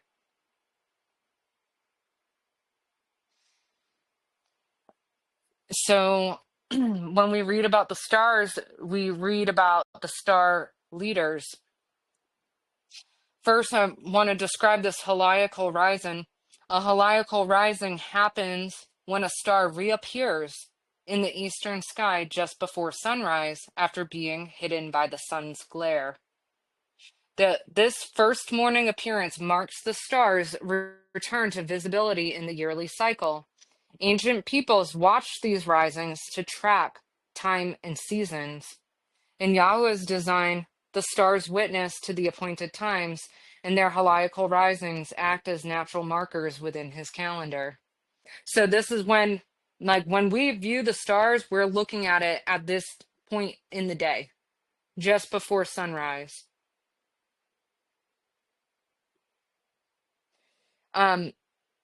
So the star leaders' names were given to me from two different people that I was studying the calendar with. And so I have them here.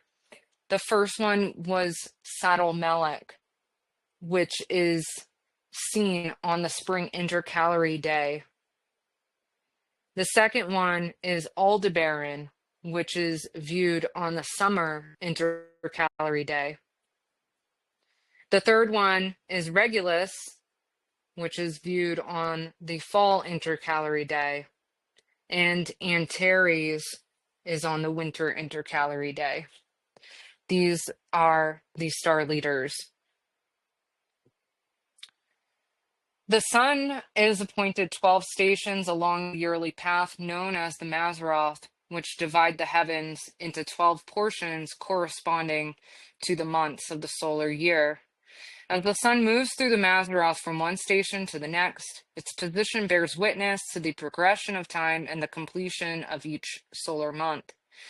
The fixed stars do not rule the year, but stand in their appointed places as signs, forming the backdrop against which the sun completes its circuit, much like the numbers on a clock stand in place to witness the passage of time without causing it. So yeah, this is like the clock face, the numbers on the clock.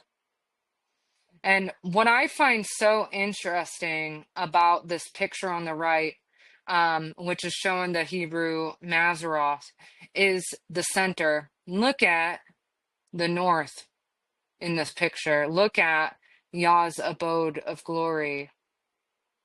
We have these four creatures, or four intercalary days, four star leaders alongside the head of days, Yah himself. I thought that was huge. And also, I've noticed on these pictures before the different ways they make these spindles or like spokes around the wheel. I think that's really cool too. So that's showing us the 12 Mazaroth in that picture there. As the sun moves through the Mazaroth each month, its light illuminates different portions of the earth, creating predictable cycles of day and night. Enoch was shown this view from above the earth. So Enoch was taken above the circle of the earth, and he was looking down at it. Was Enoch taken into the garden of righteousness, the holy of holies, the abode, the throne room, the chamber, looking down at the circle of the earth? Enoch was shown this view from above the earth, and the 18 divisions of light and darkness described in the book of Enoch reflect what he observed, demonstrating how these cycles are measured and recorded. This provides a visible framework that the moon and stars then witness throughout the year. So let me just explain that real quick. When Enoch's talking about the parts day and night, he divides it into 18 portions. Okay, and at the solstices, we're going to see 6 portions of light, and then 12 portions of darkness, and vice versa. It swaps like that. But so even if you divide the hours of the day into only 18 hours, which would give us 80-minute hours, there is nowhere on earth that's going to have darkness for only 6 of those hours and then 18 of them light like that. People get so hyper focused on like where on earth is it in Jerusalem? When is the equilux per Jerusalem? You know, the equilux, the actual visual amount of daylight that you have, or nighttime that you have, is going to be different depending on your location because of wherever the sun is. The equilux is going to take into account that light refraction, that atmospheric lensing, the altitude of the sun, the distance, whichever portal it's in relative to your location on the earth. So your equilux is going to be different wherever you are. So what was Enoch seeing? He was not seeing the equilux in Jerusalem because he was taken above the circle of the earth.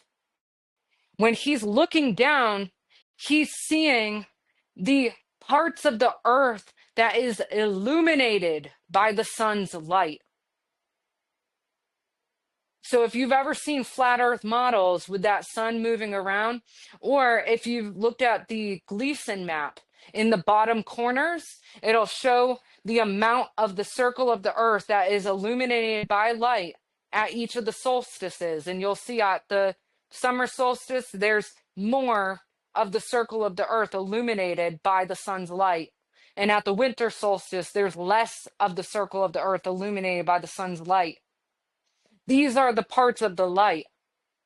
It's similar to how when we look at the moon, the phases of the moon, the parts light of the moon, we know that the moon in Enoch is told to have 15 parts of light.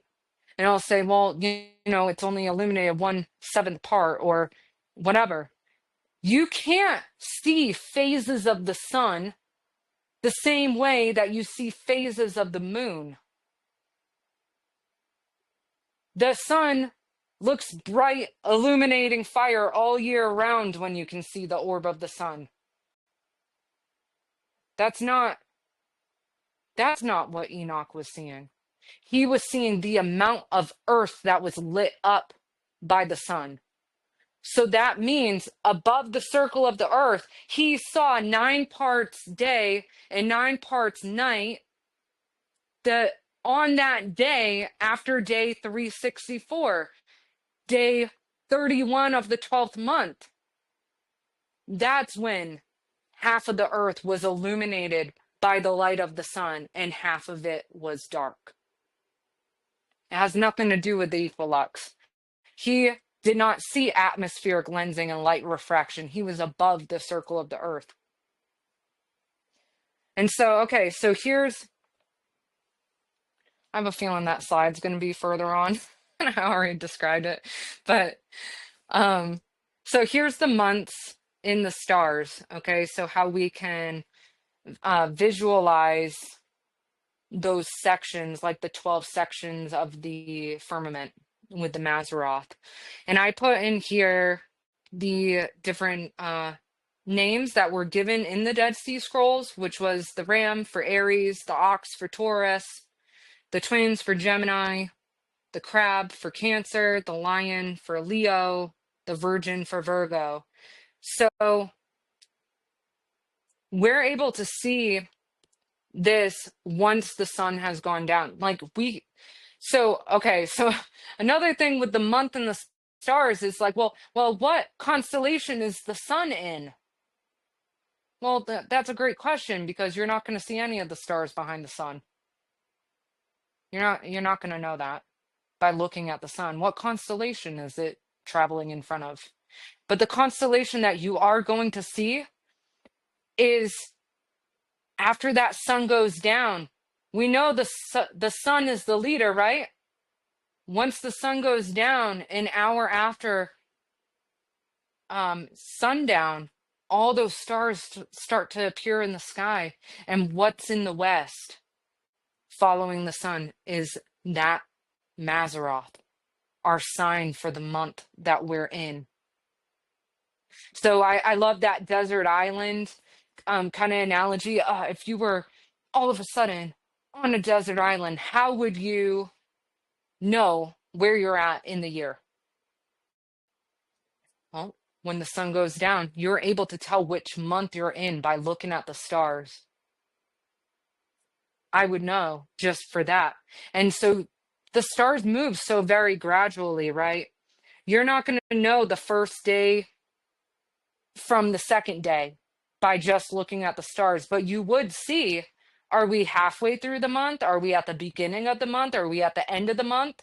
Based on like where that constellation's at relative to the horizon after the sun has gone down, you'll be able to tell if we're at the beginning, middle, or end of the month, but maybe not the specific day. And that's why Yah gave us that great sign.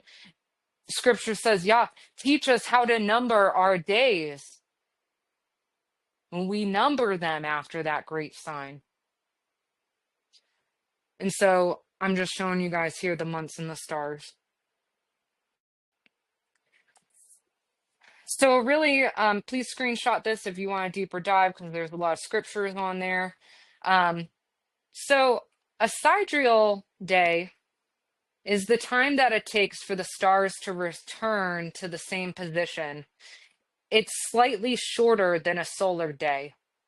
It is 23 hours, 56 minutes, and 4 seconds. Over 365 sidereal rotations, the stars complete a total of 364 24-hour solar days. This difference shows why the solar year and the stellar cycles do not perfectly align on their own.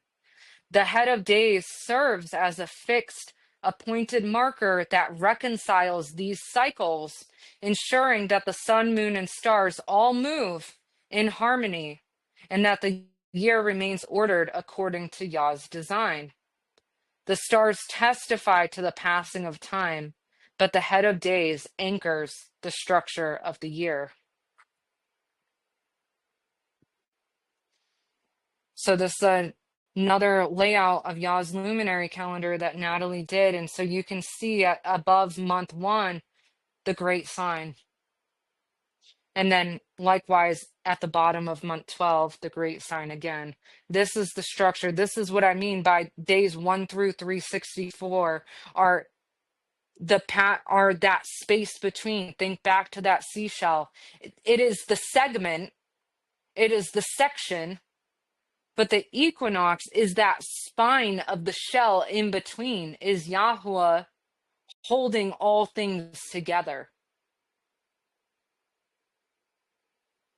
It's not part of 1 year or the year before or the next year. It's in between the years.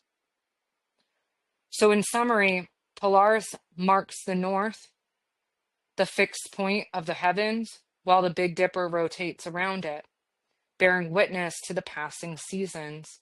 The year is structured around the sun's annual journey, with the head of days serving as a set-apart marker for the start and the end of the solar year. Yah is set apart. The sun's path through 12 Mazaroth divides the year into months, and the moon moves through 24 fixed stations, acting as mile markers that confirm the counting of days and the timing of seasons.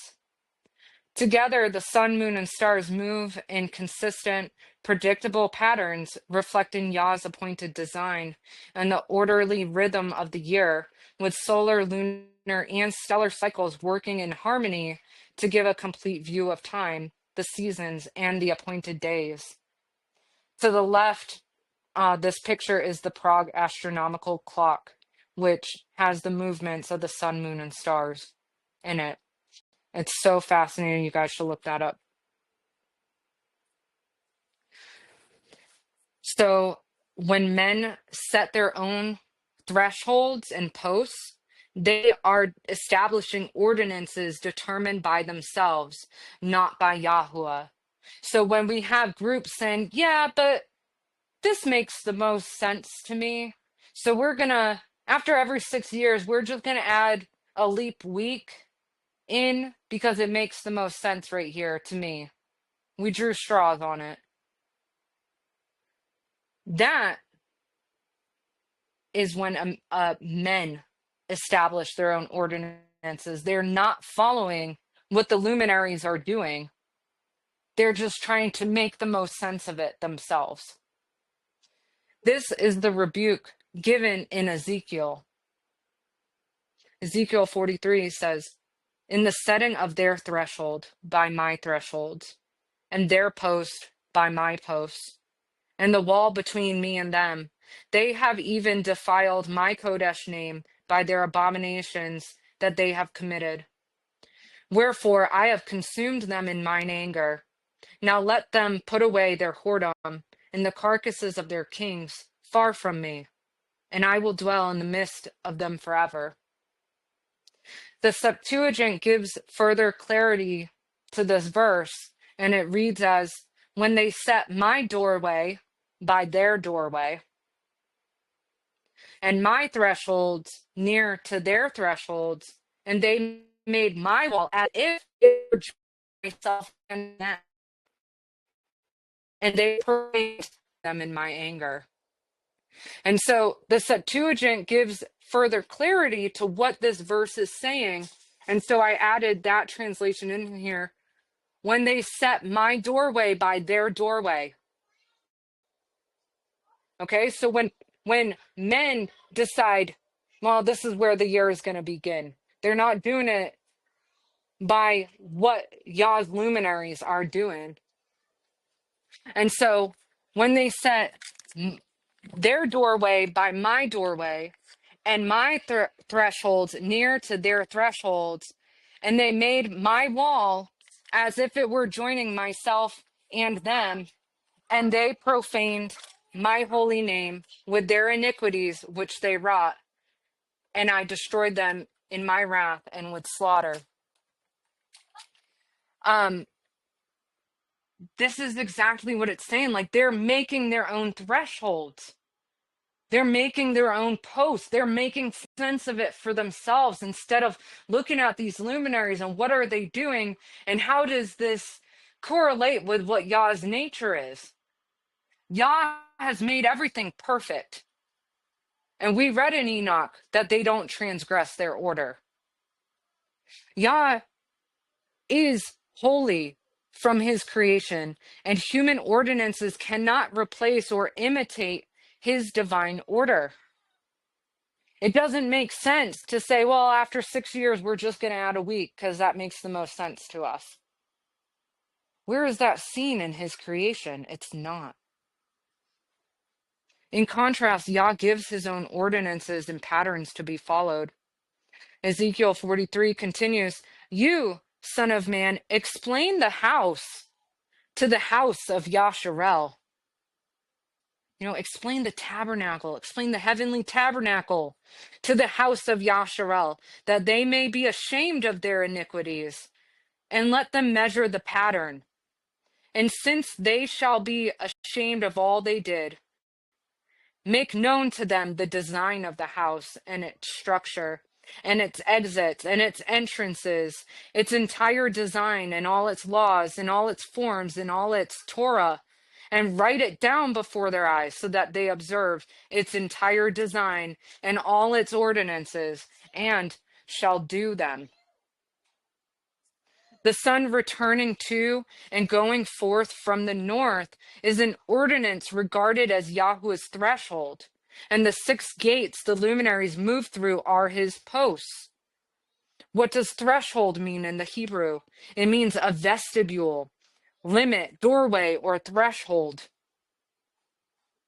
I love that word vestibule. If you think about that roller coaster, a roller coaster that you go on, you board the roller coaster in the pavilion or the vestibule, and then the ride starts and it goes out. As the sun goes out from the chamber, as a strong man to run the race, that roller coaster emerges out from the vestibule and goes up the roller coaster and down for that whole 364 days until it enters the chamber again. And that chamber day is Yah himself. What does post mean? It's a doorpost, a side post, something set prominently. These are the gates. These are the posts that the sun moves through. Yah's order is perfect. It's holy. To align with him, we must reject self-made ordinances and embrace his divine pattern, allowing his truth and light to guide our lives. So in the end, everything Yah establishes reflects his nature, his fingerprint, his design. Think about our DNA. It has that 10-5-6-5 in it. Or our breath, our inhale is the YH, our exhale is the WH, like that. And it makes the sound of Yahuah, Yahuah. Everything Yah establishes reflects him.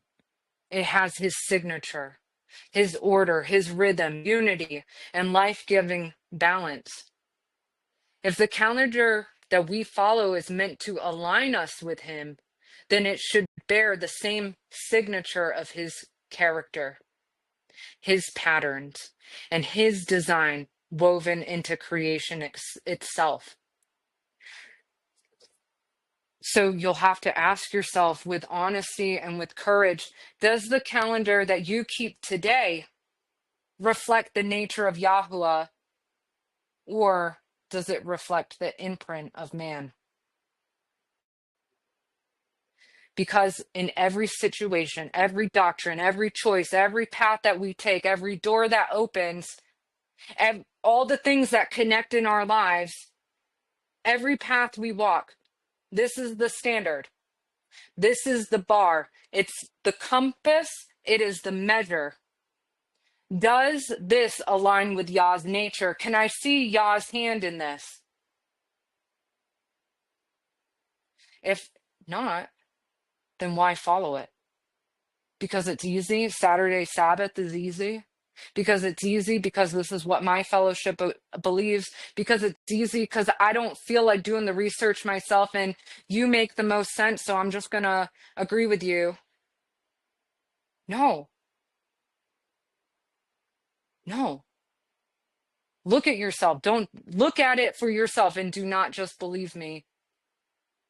The scriptures are going to prove this out. May we have the humility to realign ourselves, the discernment to see, and the boldness to return to the rhythm that he set for us from the beginning. And that is Yah's luminary calendar. Thank you, guys. Awesome. I love it. Thank you, sister. Thank you, Marissa.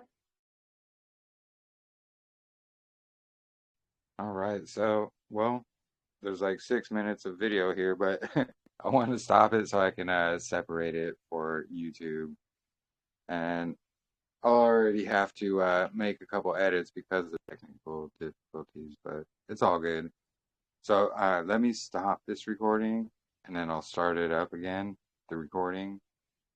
And if anybody has any questions or comments or anything, feel free. Give me just one moment here.